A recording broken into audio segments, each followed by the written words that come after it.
자, 열왕기상 8장 1절에서 3절.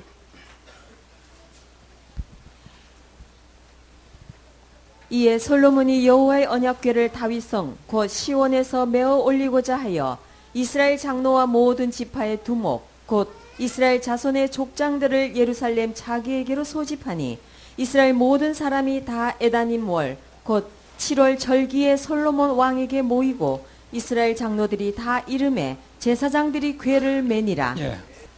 열왕기상 8장에는요 성전에 관한 얘기가 주로 많이 나옵니다. 그래서 이 시간에 이제 서론 삼아 이 성전하고 하나님하고 어떤 관계가 있는가 그걸 잠깐 보도록 하겠습니다. 결론부터 말씀을 드리면 하나님과 성전 또 더 나아가서 우리하고는 아주 관련이 깊어요. 꼭 알 필요가 있다는 거죠. 그러니까 구약 성경 창세기 보면 하나님께서 에덴 동산을 창설하셨거든요. 거기에 최초의 인간을 만들어 놨습니다. 아담, 하와. 그대로 이제 교제를 하셨죠. 근데 아담과 하와가 이제 범죄를 하면서부터 하나님과 분리가 되니까 교제가 끊어졌습니다. 그래서 그 후에 어디서 교제가 다시 시작됐냐면 성막을 만들어야 하나님이요. 그래서 성막을 통해서 동거가 또 시작이 되는 거예요. 다시 접촉하셨습니다. 성막 시대가 끝나니까 오늘 보니까 솔로몬 성전에 또 그분이 임하시는 거예요. 거기서 인간과 이제 만나기 시작했습니다. 하박국 2장 20절.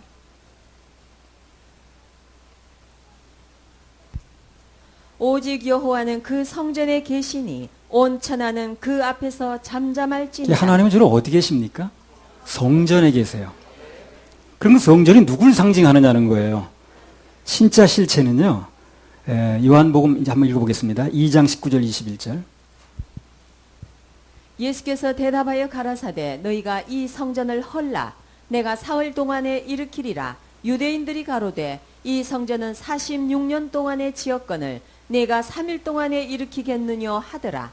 그러나 예수는 성전된 자기 육체를 가리켜 말씀하신 것이라. 누구를 얘기를 하는 그 성전이? 예수님 자신을 얘기를 합니다. 그 예수님 자신이 그분 안에 있는 거예요. 간단히 말하면. 예. 그래서 성전이 3일 만에 헐렸다 지어진다는 것은 예수님 부활과 이제 죽음과 부활을 얘기를 하는 건데 사람들이 못 알아들으니까 46년 진 걸 어떻게 3일 만에 일으키냐 그렇게 얘기를 하는 거죠. 성전은 정확하게 우리 주 예수님을 모형하고 상징합니다. 성막도 그래 성막도요. 성막도 보면 또 이제 들어가게 되면 수직으로 이제 가로로다가 번제단이 있고 물두멍 대야가 있죠. 수직으로 이렇게 들어가면 그 다음에 향단이 있고 지성소가 있어요. 쭉 이렇게 세로로. 그리고 가로로 보면 어떻습니까? 왼쪽에 등대가 있고 오른쪽에 떡 놓는 상이 있어요. 떡상. 그러면 세로 가로가 이렇게 합치면 뭡니까? 이제 십자가가 되는 거예요. 이게 이제 예수님 그 형상이 나타나는 겁니다. 그래서 요한복음에 보면 성막의 문이 양의 문이라고 그래서 예수님 자신을 얘기를 합니다.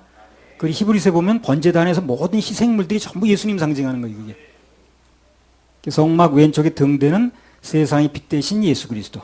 오른쪽에 떡상은 생명의 떡 대신 예수 그리스도. 전부 예수님을 상징하는 거예요. 그래서 중요하다는 거예요. 근데 지금 눈에 보이는 성전은 없습니다. 없어지고요. 그 하나님 성전이 지금 어디로 와 있느냐 하면요. 고린도전서 3장 16절. 너희가 하나님의 성전인 것과 하나님의 성령이 너희 안에 거하시는 것을 알지 못하느뇨. 예, 그래서 오늘날 성전은 구원받고 성령님을 내 마음에 모신 우리 자신이 성전이 되는 거예요. 내가 성전이라니까요. 단 구원받은 죄사함을 받은 그 마음이라 돼요. 죄 있는 곳에 하나님 함께하지 않습니다. 그래서 하나님께서 그 죄 없는 해결이 된 그 마음을 지성소로 삼아 그 안에 거하신다는 거예요. 성전 개념이 그렇게 바뀐 겁니다. 하나님께서는 죄가 없는 곳에서만 거하시는데 그 죄 없는 장소가 어디냐면 최초에는 타락하기 전에 에덴 동산이었고 거기에 죄가 들어온 뒤로는 성막의 지성소로 옮긴 거예요. 그리고 오늘날은 죄사함 받아 깨끗하게 된 우리 마음속 거기에 거하신다는 거예요. 구원 문제가 해결이 안 되면 그 마음은 예수님이 계신 게 아닌 거예요. 속으면 안 됩니다.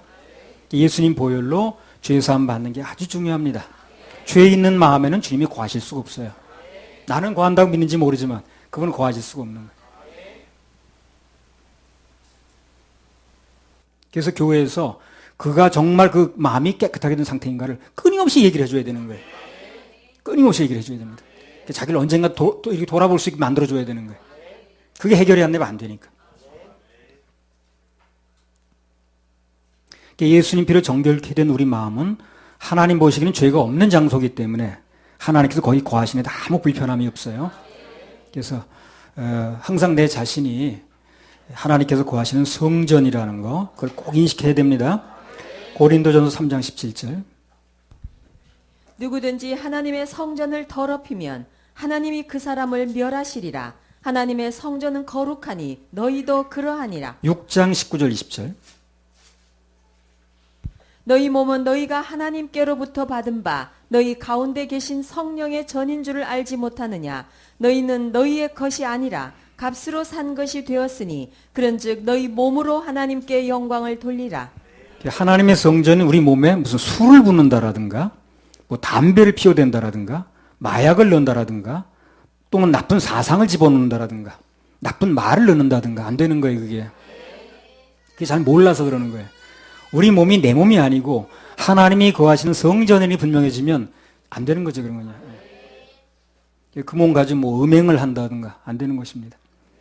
우리가 하나님께서 거하시는 성전이기 때문에 또 믿지 않는 자하고 몸을 섞어도 안 되는 거예요. 결혼을 한다든가 하면 안 되는 겁니다.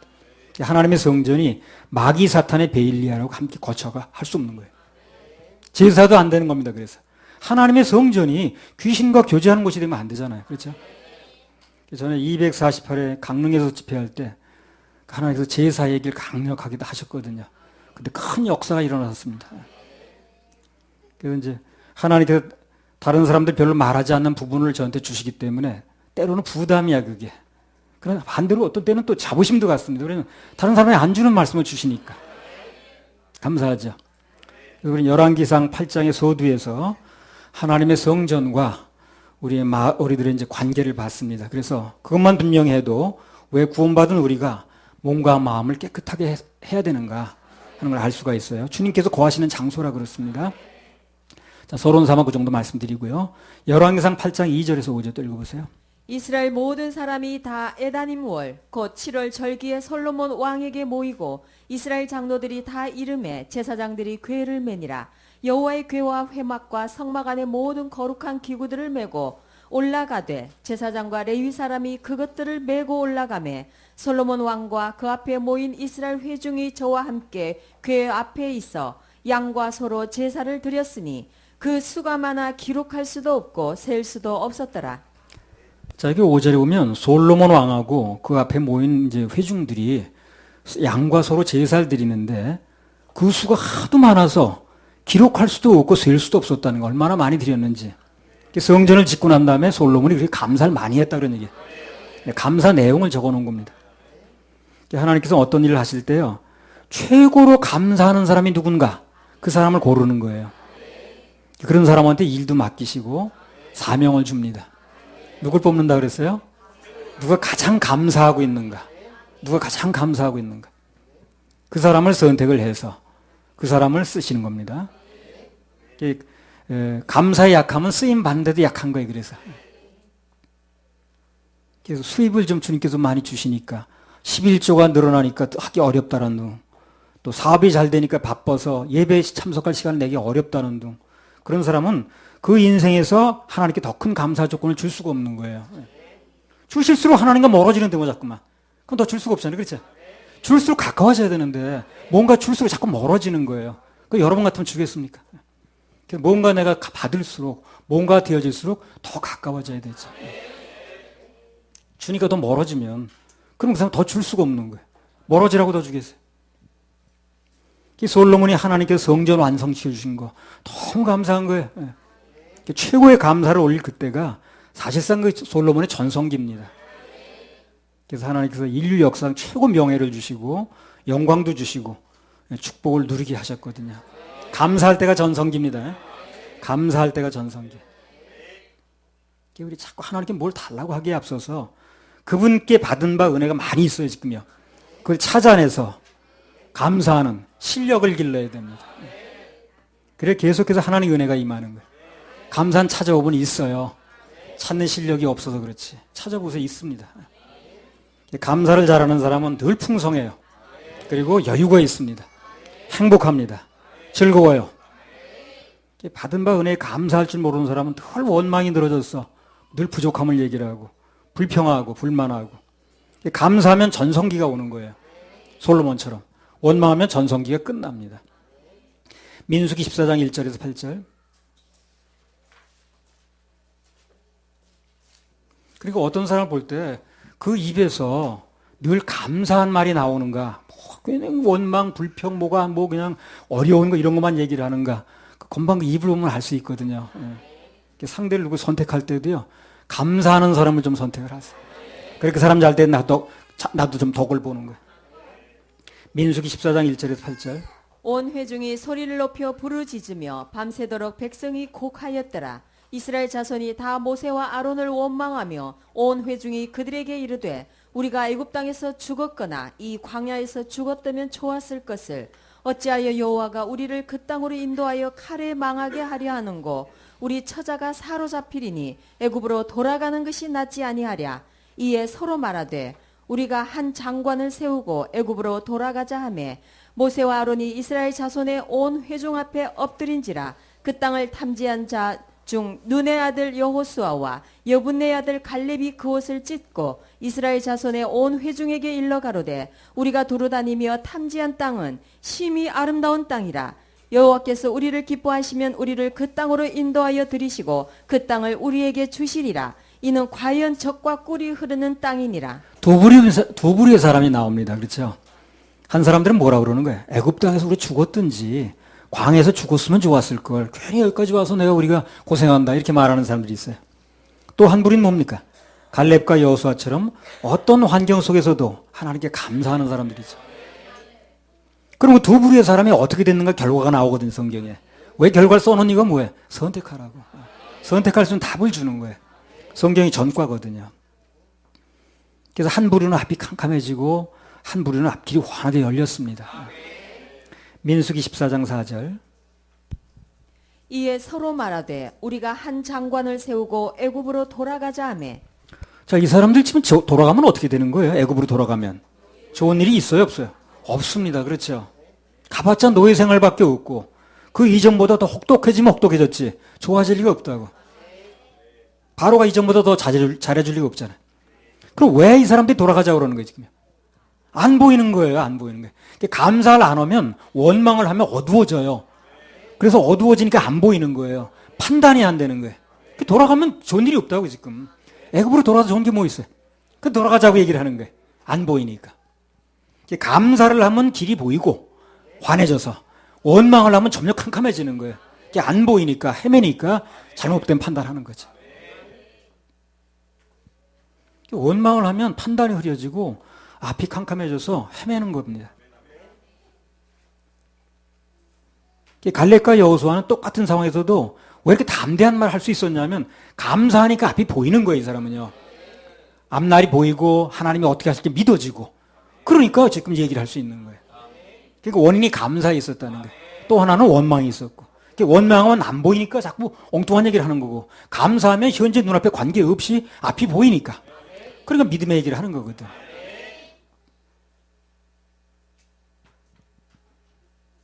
비록 눈앞은 어두워도 앞길이 환하게 보이려면 감사를 하면 환해진다는 거예요. 근데 오늘 감사를 잘하면 하나님께서 길을 보여주셔서 캄캄한 가운데서 소망을 갖게 하신다는 거예요. 희망과 즐거움이 있게 합니다. 그게 보이는 거예요. 그게 환해지니까. 어떤 사람이 그런 얘기가 들잖아요. 뭐라 그러더라. 반딧불을 보고 감사하니까 반딧불 군상하니까 있더라고. 우리 어렸을 때 흔했던 건데. 반딧불 본 적 있어? bak아요. 못 봤지? 아이고, 반딧불 못 봤다니. 불쌍해라. 우리 때는 반딧불 있었거든. 반딧불을 감사하면 촛불로 변해진다는 거예요. 촛불을 감사하면 형광등. 형광등을 감사하니까 달빛. 달빛 보고 감사하니까 햇빛이 됐다는 거거든. 전 밝아진다 그 말이야, 한마디로. 근데 그 반대야 또. 원망하면은 햇빛이 달빛으로, 달빛이 저쪽 무슨 어떻게 내려가가지고 캄캄해지는 거죠. 그래서 아주 답답하고 어려워도요. 일단 주위에 있는 뭔가를 찾아서 감사를 한번 해보세요. 그러면 거기서부터 열리기 시작합니다. 뭐가 보여요. 감사하면 그분의 일하심에 대한 기대하는 믿음도 생기거든요. 더 정확히 말하면 주님께서 감사하는 사람이 그런 선물을 주시는 거예요. 보이게 만드는 겁니다. 갈렙이 감사하니까 그렇게 앞날이 보이게 믿음이 구사되게 만들어 주시는 거예요. 이게 용기도 사실 어디서 나오는 거예요? 감사해서 나오는 거예요. 용기도. 그게 원천입니다. 감사하는 사람에게는 기도의 문도 열어주세요. 기도. 열왕기상 8장이 무려 66절까지 있습니다. 그 3분의 2가 솔로몬의 기도 내용이거든요. 앞으로 이제 쭉 이렇게 열왕기상 8장 가지고 다음 주까지 할 텐데, 솔로몬의 기도 내용 중에요, 전 세계 온 우주 만물이 다 나와요, 거기요. 이방인까지 포함해서 다 기도를 합니다. 그러면 길어진 거예요, 그게. 그만큼 기도의 문이 열렸다, 그 말이에요. 감사하면 기도의 문이 열리고, 영적인 눈도 떠집니다. 가끔 보면 그런 사람이 있더라고. 목사님, 기도의 문이 안 열려서요. 뭐, 기도의 문이 열리길 바라는, 그래서 집회 다니면 그렇게 말하는 사람이 있더라고요. 어렵게 생각하지 마시고요. 범사에 감사하면 되는 거예요, 그게. 그 기도의 문은 저절로 열립니다. 그 감사하는 말 자체가 기도라니까요. 이 감사는 하나님께서 가장 기쁘시게 받으시는 기도입니다. 우리가 무슨 뭐 여러 가지 얘기를 합니다만, 감사하는 말이 가장 그분이 기쁘시게 받는 거예요. 데살로니가전서 5장 16절 18절.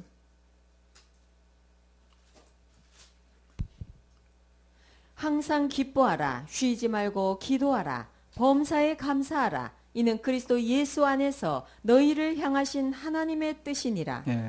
항상 기뻐하는 것과 쉬지 말고 기도하는 것과 범사에 감사하는 것하고는 밀접한 관련이 있어요. 기도가 막히면 그 주위에 있는 것부터 감사를 하면 되는 거예요. 그럼 그때부터 기도가 열리기 시작한다니까. 특별한 말을 많이 안 해도 그 감사 자체가 기도라니까요. 하나님께 굉장히 훌륭한 기도가 되는 거예요. 원망하고 불평하고 하소연하고 넋두리하고 그런 거 밤새도록 하는 것보다 한마디의 감사가 위력이 있다고요. 전에 무슨 뭐 5살인가 6살인가 그런 기도원이 하나 있거든요. 거기 가서 내가 밤에 무슨 이제 무슨 기도 제목이 한번 갔는데 어떤 사람이 바로 그 앞에서 기도를 하더라고. 밤새도록 내가 들으니까 기도가 아니야, 그거는. 뭐 주신다고 했더니 언제 주시는 거예요? 그러면서 밤새도록 있더라고. 그건 원망이지. 주신 거 한마디 기도가 감사가 낫지. 그거 뭐 준다고 그런 지가 언제인데 여태 안 주세요. 뭐 무슨 해가지고 밤새도록 얘기하는데 그거는 내가 볼 때 기도가 아니더라. 그런 것보다 차라리 한마디 감사가 주신 것에 대해서 받은 것에 대해서 그게 하나님께도 위력이 있다니까요. 베드로전서 3장 1절에서 4절. 아내 된 자들아 이와 같이 자기 남편에게 순복하라. 이는 혹 도를 순종치 않는 자라도 말로 말미암지 않고 그 아내의 행위로 말미암아 구원을 얻게 하려 함이니 너희의 두려워하며 정결한 행위를 봄이라. 너희 단장은 머리를 꾸미고 금을 차고 아름다운 옷을 입는 외모로 하지 말고 오직 마음에 숨은 사람을 온유하고 안정한 심령에 썩지 아니할 것으로 하라. 이는 하나님 앞에서 값진 것이니라. 7절도 한번 읽어보세요. 7절.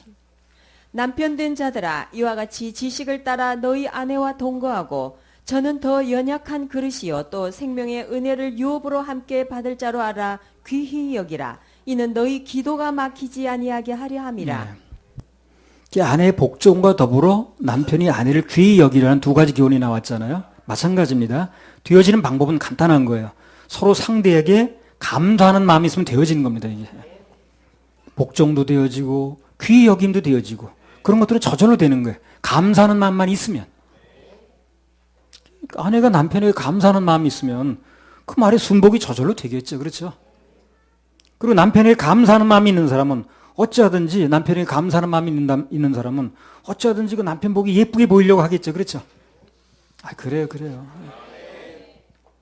또 7절에 아내를 귀히 여기라고 그러는데 그 마찬가지입니다. 아내에게 잘해주려면 먼저 감사하는 마음이 있어야 잘해주겠죠. 감사하는 마음도 하나도 없는데 무슨 잘해주겠어요. 원망하는 마음 속에는 잘할 수 없다는 겁니다. 잘해주라는 얘기도 복종하라는 얘기도 밑바닥에 깔린 거다 뭐예요. 감사하는 마음이 있으면 되는 거예요. 그게. 그러면 잘해줄 수 있고 복종도 되고 그렇죠.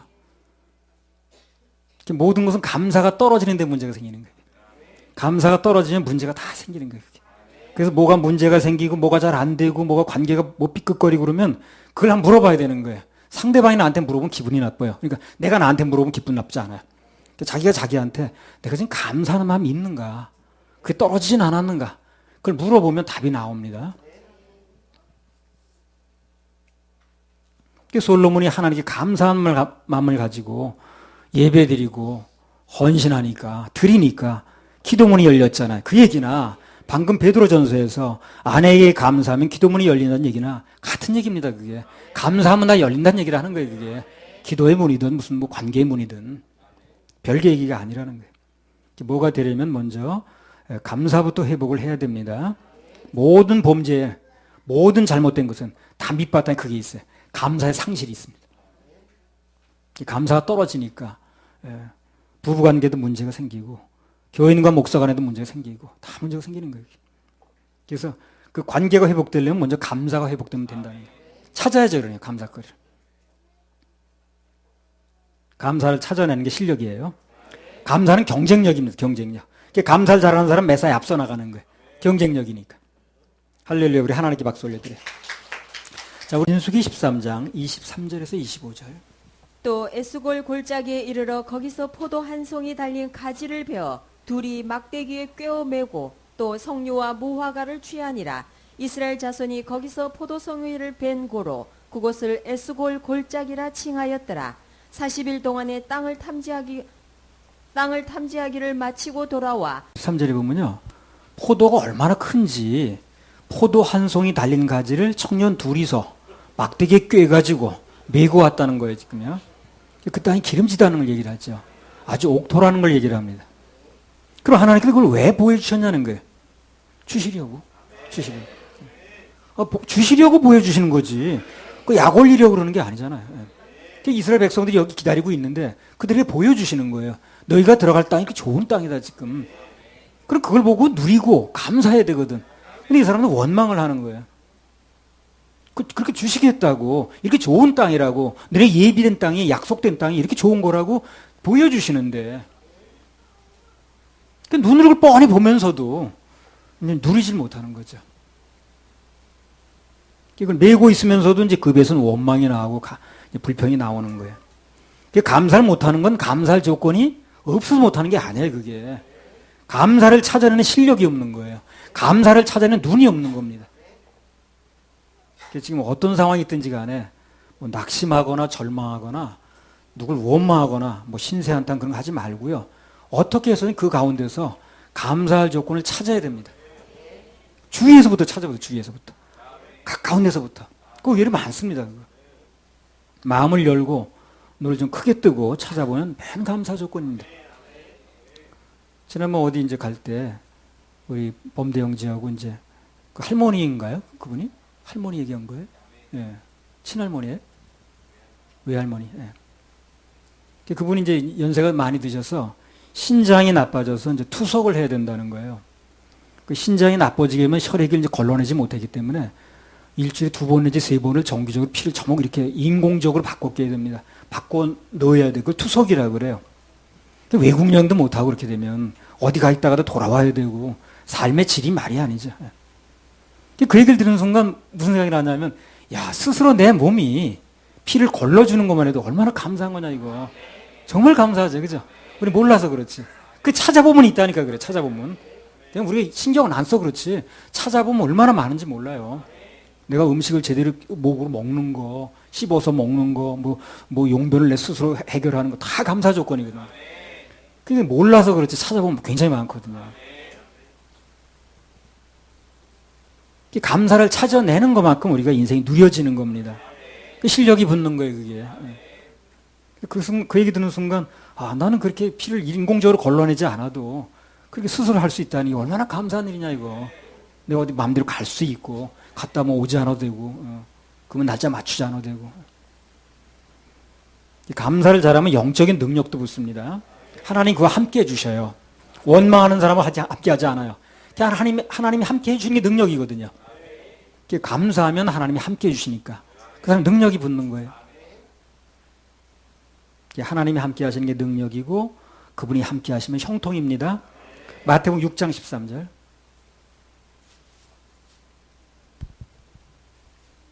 우리를 시험에 들게 하지 마옵시고 다만 악에서 구하옵소서. 나라와 권세와 영광이 아버지께 영원히 있사옵나이다. 아멘. 우리를 시험에 들지 말게 하옵시고 다만 악에서 구하옵소서. 신앙생활 어찌하든지요, 시험 들지 말아야 돼요. 시험 들지 말아야 됩니다. 시험 드는 것은 마치 유산하는 것과 똑같아요. 잉태한 사람이. 그 잉태를 했는데 출산을 못하는 거예요. 시험에 들었다는 건 한마디로 불합격했다는 거거든요. 1년 내내 공부했어도 시험에 불합격하면 소용없죠. 창세기 25장에 나오면 아브라함 나오는데 이제까지 가는 곳마다 예배 성공했거든요. 결정적인 순간에 시험 들면 그게 소용이 없어지는 거예요.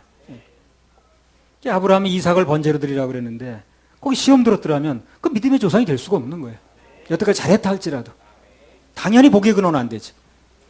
우리가 이제까지 심고 헌신하고 여러 가지 했던 거 시험 들면 유산되니까 마음을 잘 지키는 게 중요합니다. 시험 들면 다 허사예요. 잉태하면 뭐합니까? 유산하면 나오질 않는데 아이가. 그 사무엘서나 열왕기서나 요압이라는 사람 나오니 요압. 다윗하고 함께 고생 참 많이 했습니다. 그 나라를 세우느라고. 근데 결정적인 순간에 이 사람이 시험이 드는 거예요. 결국 나쁜 예화의 주인공이 되잖아요. 여태까지 한 거 다 없어져 버리고. 자, 그러면 끝까지 시험에 안 들고 합격하는 가장 좋은 방법이 뭐냐는 거예요. 가장 좋은 비결이 뭐냐는 거예요. 계속 감사를 잃지 않는 거예요. 그게 비결입니다.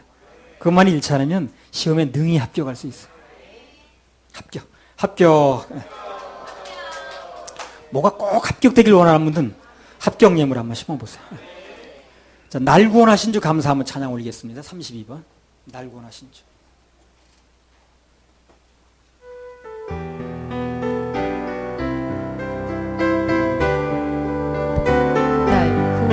날 구원하신 주 감사, 모든 것 주신 감사, 지난 추억이 내가 주내 곁에 계시네. 향기로 봄철에 감사, 외로운 가을날 감사, 사라진 물도 감사, 나의 영혼 평안에 응답하신 거절하신 것 감사, 거절하신 해처럼 높으시네. 해처럼 높으신 모든 것 채우시네. 아픔과 기쁨도 감사, 절망 중위로 감사, 증량 못할 은혜 감사, 크신 사랑 감사해.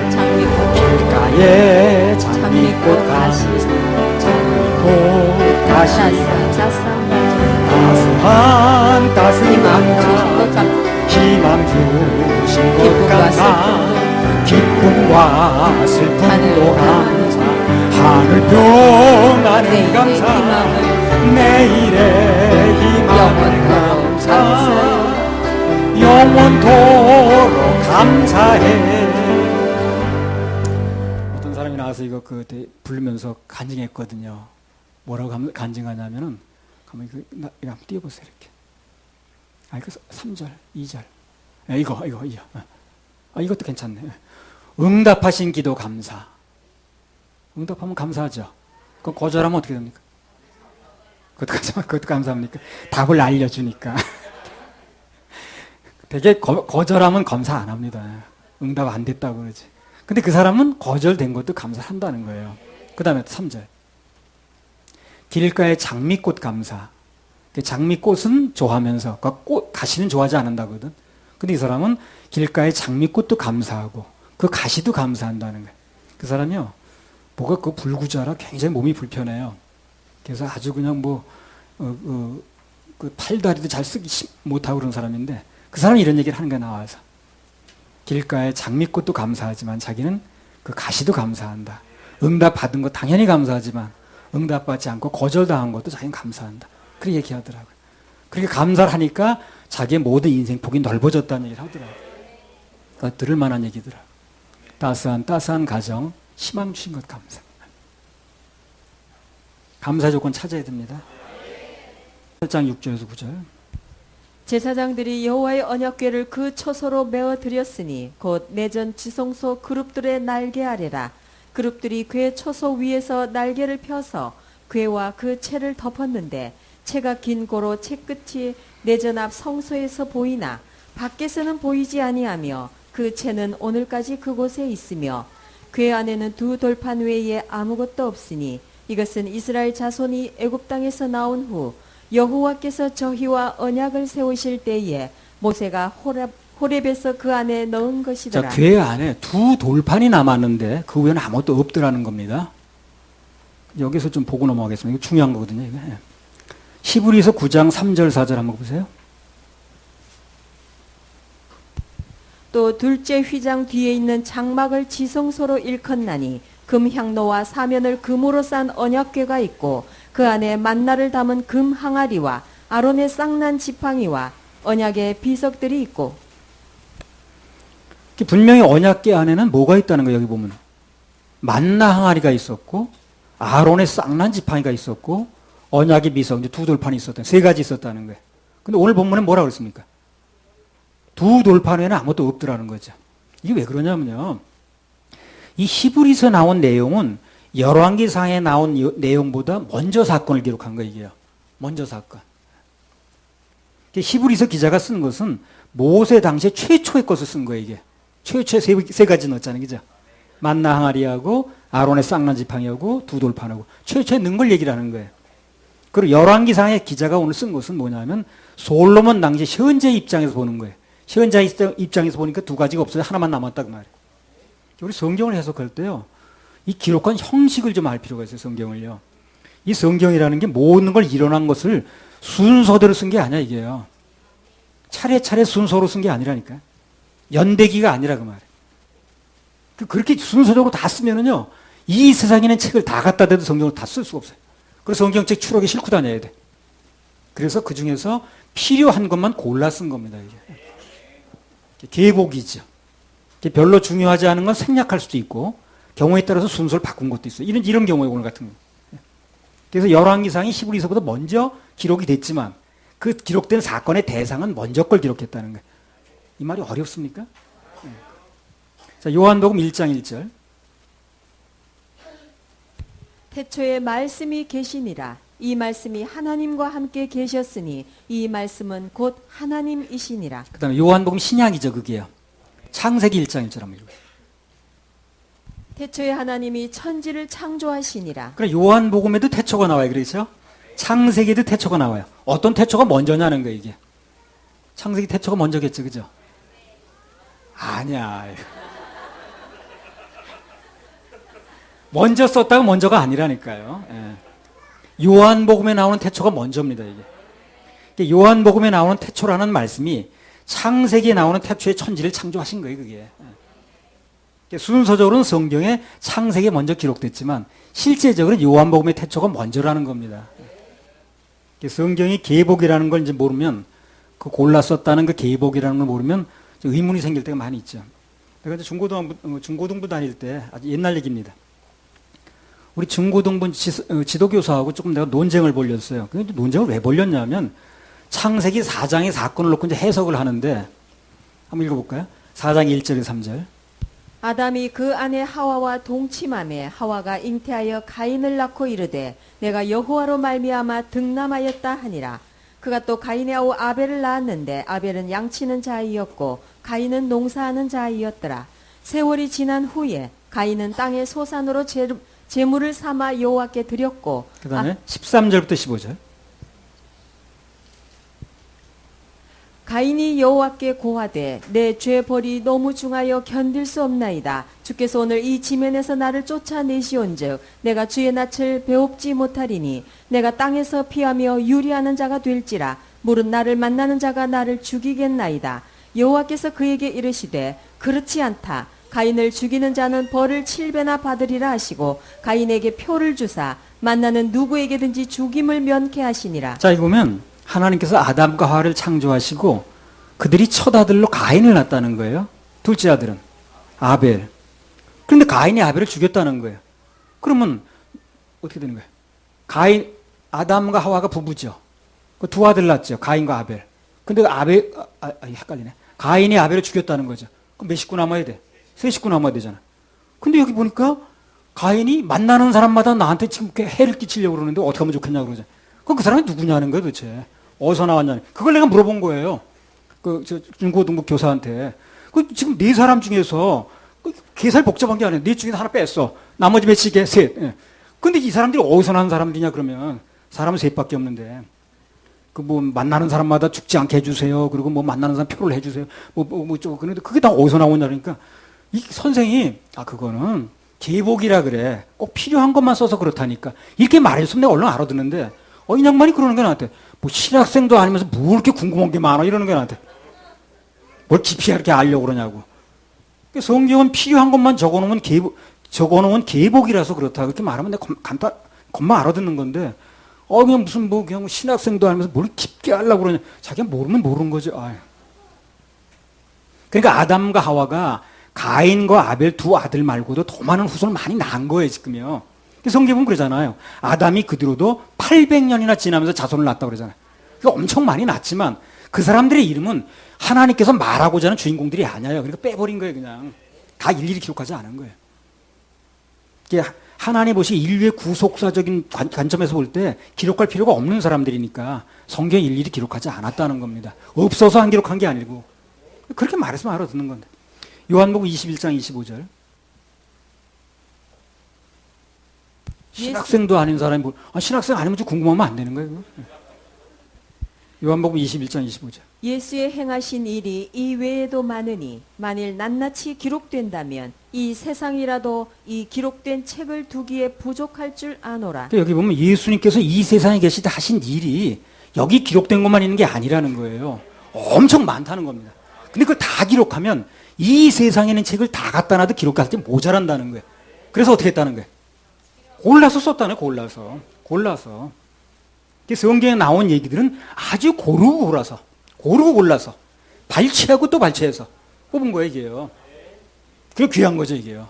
축자 영감이라고 그러잖아요. 한 자도 버릴 게 없는 거예요, 여기서. 그렇게 많은 것 중에서 골라 쓴 거니까. 그러면 그 많은 얘기들 중에서 성경에서 발췌해서 골라서 이렇게 뽑았었다는 것도 뭘 말하는가?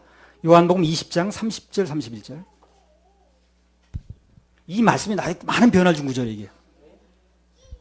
예수께서 제자들 앞에서 이 책에 기록되지 아니한 다른 표적도 많이 행하셨으나 오직 이것을 기록함은 너희로 예수께서 하나님의 아들 그리스도이심을 믿게 하려 함이요 또 너희로 믿고 그 이름을 힘입어 생명을 얻게 하려 함이니라. 그래서 그렇게 많은 일 중에서 골라 썼는데 이걸 기록한 이유는 너희로 예수님께서 하나님의 아들 그리스도이심을 믿고 그 이름을 힘입어서 자기 백성을 저희 주에서 구원한다는 그 이름을 힘을 입어서 생명을 얻게 하려고 썼다는 거예요. 성경은 이 세상에 있는 것을 모든 걸 다 적은 책이 아니고 우리가 구원을 얻고 하나님을 예배하면서 살아가는데 필요한 것만 골라 썼다는 거죠. 그러면 그렇다면 성경을 읽으면 다른 건 몰라도 구원받고 영생 얻는 건 반드시 해결이 돼야 되는 거예요. 그렇겠죠? 그걸 위해 썼다고 그러니까. 그렇게 많은 얘기가 있는 중에서 구원받는 걸 위해 써있다고 그러니까. 그러니까 이 성경을 읽는다면 반드시 구원 문제가 해결돼야죠. 그걸 목적으로 쓴 책인데. 그래서 다른 건 몰라도 인간이 구원받고 영생을 얻는 것은 어떤 번역판을 쓰든 간에 관계없이 천국 가는 데는 아무 부족함이 없습니다. 마음만 열고 들으면, 제대로만 가르쳐주면, 관심만 있으면. 관심이야? 관심이 처음부터 생기겠어요? 교회에서 얘기를 해줘야 관심이 생기지. 목사가 자꾸 얘기를 해줘야 관심이 생기지. 세상 먹고 사는 얘기만 하는데 관심이 생길 리가 없지. 천국에 대한 얘기가. 천국이 있다는 거, 지옥에 형벌이 있다는 거, 얘기를 해줘야지. 그래 관심이 생길 거 아닌가. 그래 어떻게 하면 갈 수 있는가 사람들이 물어볼 거 아닌가. 그거 얘기 안 하는 교회는 참 문제가 많은 거예요. 거기서 안 저는 자체가 문제가 많은 거예요. 그런 맥락에서 볼 때 누구든 성경을 제대로 읽었다면 구원을 받아야 정상입니다. 성경을 목적으로 쓴 거죠. 그걸 목적으로 쓴 거니까. 성경을 어떤 사람은 수십 독 했다는데 구원 문제가 분명치 않아. 그럼 그 사람은 한참 잘못된 거지. 아무튼 성경은 꼭 필요한 것만 뽑고 뽑아서 쓴 거기 때문에 그런 맥락에서 나는 성경을 단 한 장도 빼놓지 않고 설교해야 된다고 믿는 사람이에요. 괜히 필요 없는 걸 써는 잔소리가 아니거든요. 다 필요해서 써는 건데 한 장 한 장 다 하는 거예요 지금. 기록된 성경에는 반드시 우리에게 주는 교훈이 있습니다. 율법이 됐든 어떤 뭐가 됐든 교훈이 있어요. 설교자들은 어떻게 해서든지 그걸 찾아내서 사람들에게 이야기할 필요가 있습니다. 할 말 없다고 그냥 건너뛰면 안 되는 거예요. 자, 얘기가 좀 다른 데로 나가는데, 아무튼 처음에는 법궤 안에 언약의 두 돌판이 있었고, 아론의 쌍난 지팡이가 있었고, 만나 항아리가 있었다는 거예요. 근데 많은 세월을 거치면서 어떤 이유에서인지 법궤 속에는 두 돌판만 남더라는 거예요. 나머지 다 없어졌다는 거죠. 그러니까 또 거기 학자들이 또 벌떼같이 달라들어서요, 거기 견해를 발표하는 거예요. 왜 그랬는가. 학자들이 할 말도 많더라고요. 대부분 틀린 말인데. 어떤 사람이 이런 말을 썼더라고. 엘리 시대에 블레 사람들한테 법궤를 뺏긴 적이 있죠. 전쟁하다가. 뺏겼는데 그때 그 사람들이 빼내갔다는 거예요. 그거를. 그래서 없어졌다는 거예요. 그리고 돌판은 왜 낸 거예요? 무거워서 안 가져갔대. 그건 또. 사무엘상 6장 19절. 그 책에 나오더라니까 그런 얘기가. 내가 지어낸 얘기가 아니에요. 사무엘상 6장 19절. 베세메스 사람들이 여호와의 궤를 들여다본 고로 그들을 치사 5만 70인을 죽이신지라. 여호와께서 백성을 쳐서 크게 살육하셨으므로 백성이 애곡하였더라. 여기 보면 사람들이 여호와의 궤를 들여다만 봤는데도 5만 몇 명 죽었다는 거예요. 5만 70명이 죽었다는 거예요. 그래 들여다만 봐도 안 되는 거예요. 그게요. 우사가 만지다 죽었죠. 근데 거기서 뭘 꺼낸다는 거예요. 거기서 말도 안 되는 거죠. 들여다만 봐도 5만 명 이상 죽는 거예요. 그거 쓰러질까 봐 부추고 다 죽었잖아요. 우사가. 근데 거기서 뭘 꺼낸다는 거예요. 말도 안 되는 겁니다. 뭐 만나는 며칠을 두면 상하는데 그래서 버렸다는 둥, 뭐 돌파는 무거워서 그냥 놔뒀다는 둥, 그거 다 안 맞는 겁니다. 성경에 쓰여져 있는 것도 아니야 그거요. 그러면 법궤 안에 만나 항아리와 쌍난 지팡이는 없어지고 최후까지 두 돌판만 남았다는 게 무슨 의미가 있느냐는 거예요. 우선 만나부터 말씀드리면요. 그것은 하나님께서 40년 동안 이스라엘 백성들을 먹여주신 거죠. 그죠? 만나로. 그래서 먹여줬다는 기적의 주인공, 기적의 상징으로 따놔둔 거예요. 그래서 하나님의 자녀들은 세상 살면서 먹고 사는 문제 걱정할 필요가 없다는 얘기입니다. 그래서 그걸 여기 넣어놓은 거예요. 너희가 40년 동안 농사 지은 거 아니지만, 무슨 뭐 너희가 돈 벌어온 거 아니지만, 하나님이 먹여 살렸다. 40년 동안. 그래서 먹여 살렸다는 표시를 걸어놓는 거였다. 그래서 믿는 사람들은, 하나님의 자녀들은 먹고 사는 거 걱정할 필요 없다는 거죠. 그래서 거기다 넣어놓은 거예요. 쌍난 지팡이 뭡니까? 고라 일당이 모세의 권위에 도전하다 일어난 거거든요. 그렇죠? 그래서 그 하나님 선택한 그 지파에만 그 지팡이 싹이 났잖아요. 아론의 지팡이. 이 세상 살면서 권위에 도전하지 말고 질서 허물어뜨리지 말라는 얘기라는 거예요. 이 두 가지 교훈은 오늘도 여전히 유효합니다. 우리 하나님의 자녀들은 먹고 사는 문제 가지고 걱정할 필요 없습니다. 나도 결혼하고 뭐 되게 어려운 가운데 했는데 복음 전하는 자가 복음으로 말미암아 산다고 우리 목사님 신방하셔서 말씀하셨거든요. 근데 그 뒤로 내가 뭐 좀 속이 안 좋아서 밥을 굶은 적은 있지만 금식하느라고 뭐 조금 뭐 많이 한 건 아니지만 좀 한 적이 있지만 그러나 먹을 게 없어서 굶은 적은 한 번도 없어요. 하나님 만나로 먹여주시는 거 그때나 이때나 여전하십니다. 예수 그리스도는 어제나 오늘의 영원토록 영원하십니다. 그러니까 일단 하나님 자녀가 되면 뭘 먹을 것인가, 뭘 입을 것인가, 뭐 무슨 굶어 죽으면 어떻게 될 것인가 걱정할 필요 없어요. 그런 걱정할 필요 전혀 없습니다. 먹고 사는 문제가 많이 걱정이 되면 하늘에서 만나를 내려주셨던 하나님 생각하면 됩니다. 지금 아프리카나 뭐 그런데 못 사는 나라 있죠. 돈 보내서 될 일이 아닌 거예요, 그게. 그들에게 예수 믿게 해주면 돼요.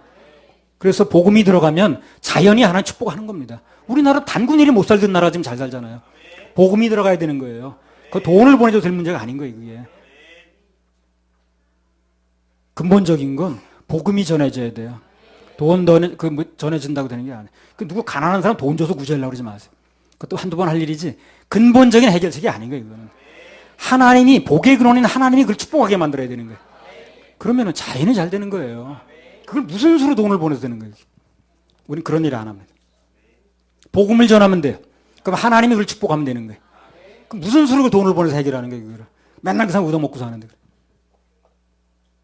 가난 구제는 나라도 못한다는 거예요. 쓸데없는 인본주의적으로 하는 게 그게. 하나님이 축복하시게 만들어야 되는데 사람이 하려고 그러니까 하나님 자리 대신하려고 그러는 거지. 안 되는 거예요, 그래서. 선교사들이 나가서 뭐 거기 무슨 운물 파주고 무슨 뭐 도랑 뭐 무슨 뭐 개울을 뭐 파줬대나 그 뭐 할 수는 있어요. 가서 뭐 좀 가서 할 수는 있는데 그게 근본적인 해결책이 아니라는 거예요. 근본적인 해결책은 그들에게 복음을 전해서 구원받게 만들어주면 돼. 그러니까 하나님이 그들에게 일하시게 만들어야 되는 거예요. 그게 해결책입니다. 그거 수돗물 나오게 하지 뭐 무슨 그 근본적인 해결책이 아니잖아요. 근데 전에 그 캄보디아 갔다 와서 그렇게 했다고 그래서 내가 얘기해 줬잖아요. 그게 근본적인 해결책이 아니라 그러니까 이 사람은 와 인상을 쓰고 그냥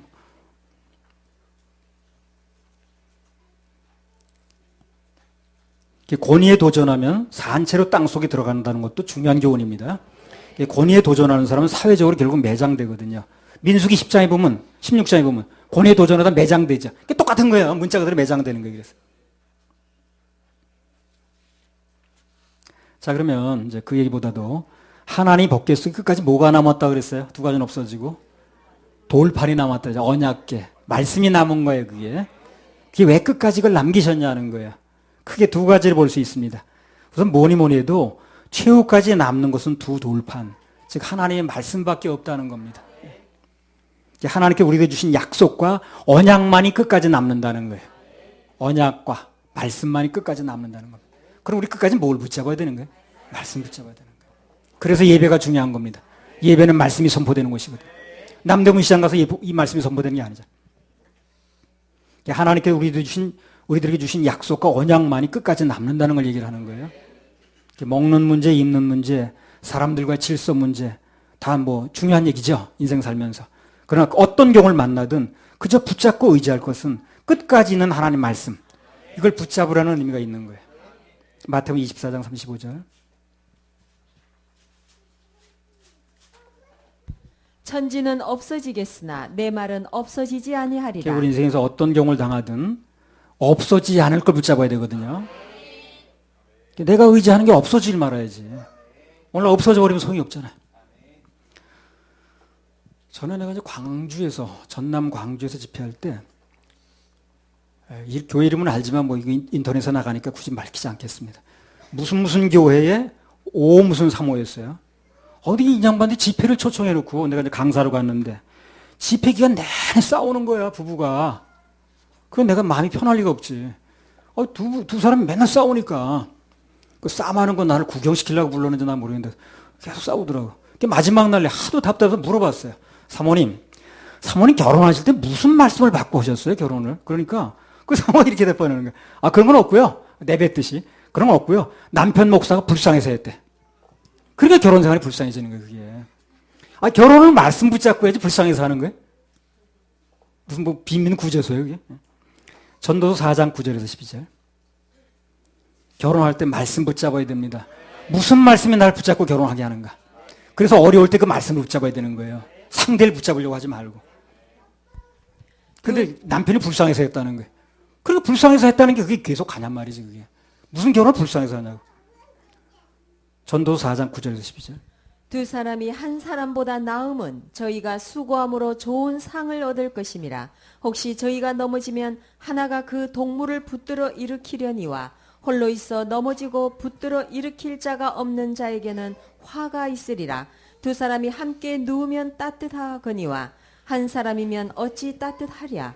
한 사람이면 패하겠거니와 두 사람이면 능히 당하나니 삼겹줄은 쉽게 끊어지지 아니하느니라. 네.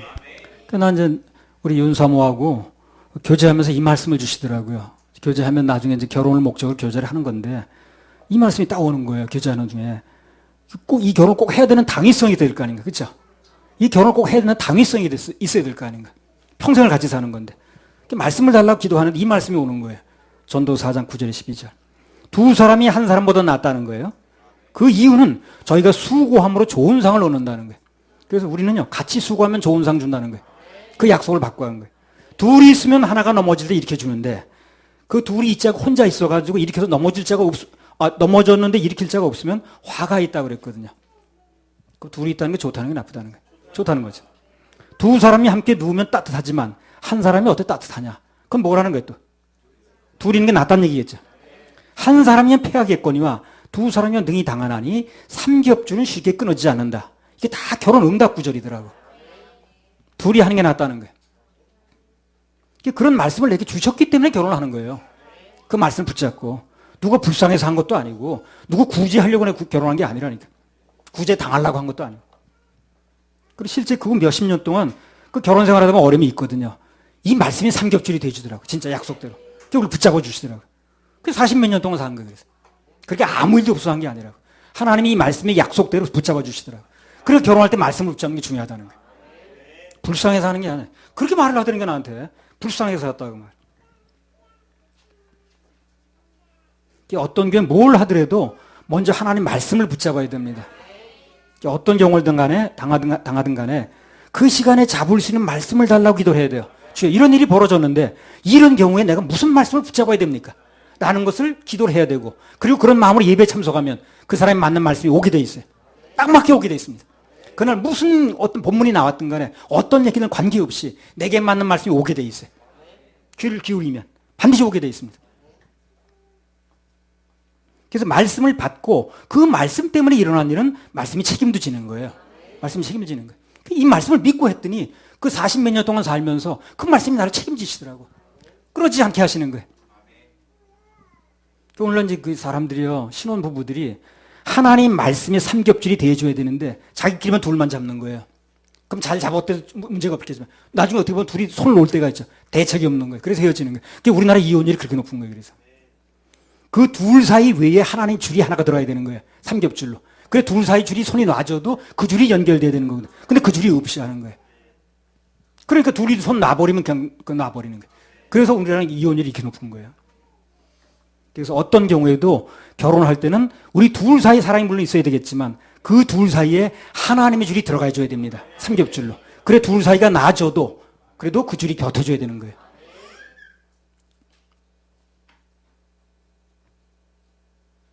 그래서 말씀을 붙잡고 한 일은 그 말씀이 책임을 져줍니다. 자, 그리고 다 없어져도 율법을 기록한 판이 하나 남았다고 그랬는데 또 한 가지 이유가 있어요. 이게 이제 제일 중요한 일인지도 모르겠어요. 여러 번 강조를 한 건데요. 율법이라는 게 원래 무슨 역할을 하냐면, 법이라는 게 뭡니까? 사람 덜쳐내는 역할을 하는 거죠. 덜쳐내서 처벌하는 역할을 하죠. 율법이 나와서 돌아다니면 사람들이 처벌을 해야 돼요. 그리고 하나님의 처벌은 이제 무슨 징역 살리고 그러는 게 아니야. 징역은 맞다. 지옥 가서. 예. 그러니까 죄를 들춰내고 벌하는 기능이 있기 때문에 그게 돌아다니면 안 되는 거예요, 율법이. 그래서 율법을 덮어놓고 여기다 뚜껑을 덮어놓은 거예요. 돌아다니지 못하게. 그래서 율법이 안 돌아다니면, 법이 안 돌아다니면 범하는 것도 없죠. 그러니까 처벌하지 않으려고 율법을 법궤 안에 놓고 덮어놓은 거예요. 돌아다니지 못하게. 그래서 끝까지 있는 거예요, 그 율법이. 하나님께서 그것만은 끝까지 언약궤 안에 넣어두고 돌아다니지 못하게 하는 거예요. 율법이 덮어지는 언약궤 뚜껑이 뭐라 그랬어요, 이 뚜껑이. 그게 시은자예요. 그게 은혜소라. 그게 속죄소라. 그래서 그게 덮어지는데 율법이 덮어졌다 그 말이에요. 율법이 덮어지면 죄가 덮어지는 거거든. 죄라는 건 법이 있으니까 일어나는 거니까.